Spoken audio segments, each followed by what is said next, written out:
Сәлем достар, бүгін сіздермен чебуреки дайындайтын боламыз. Ең алдымен ыдысымызға қайнаған, бірақ бөлме температурасында суыған жылы суымызды қосамыз. Оның үстіне 1 чай қасық тұзымызды қосып, жақсылап араластырамыз.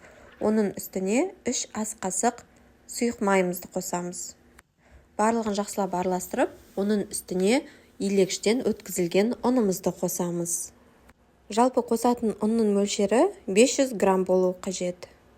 Міне біз өзімізге қажетті ұнымызды алдық, енді қолымыздың көмегімен қамырымызды илейтін боламыз.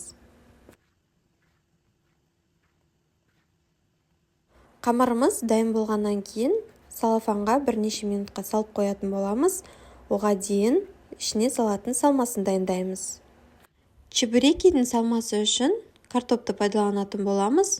4 картопты қайнатып, езіп алған болатынмын алдын ала.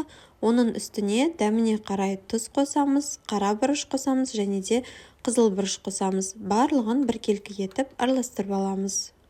Чебурекидің салмасы дайын болды. Сіздерге қай түрімен ұнайды, яғни фаршпен немесе картоппен. Мен көбінде чебурекиді картоппен жасаймын. Енді салафанда тұрған қамырымызды алып, бірнеше бөліктерге бөлетін боламыз. Қамырды ең алдымен 2 бөлікке бөлеміз. Бөлінген қамырды видеода көрсетілгендей етіп, майда өлшемдерге келтіріп бөлеміз. Бөлінген әр бөлікті видеода көрсетілгендей етіп, дөңгелек пішінге келтіретін боламыз. Барлығын видеода көрсетілгендей етіп жасап шығамыз. Егер сіздерге чебуреки бір жасағанға қажет болса, 2-ге бөлінген қамырдың бір бөлігін ғана жасасаңыздар болады. Ал мен барлық қамырды жасап шыққан болатынмын. Дайын болған қамырларымызды видеода көрсетілгендей етіп, оқтаудың көмегімен жаятын боламыз.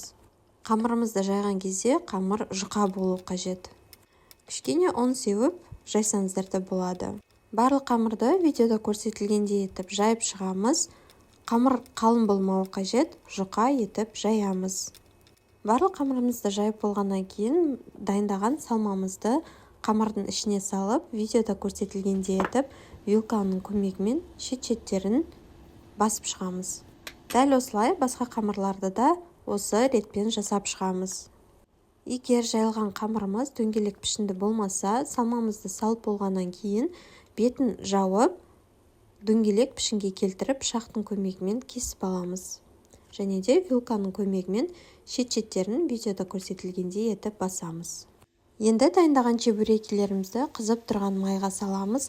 2 бетін қызартып пісіретін боламыз.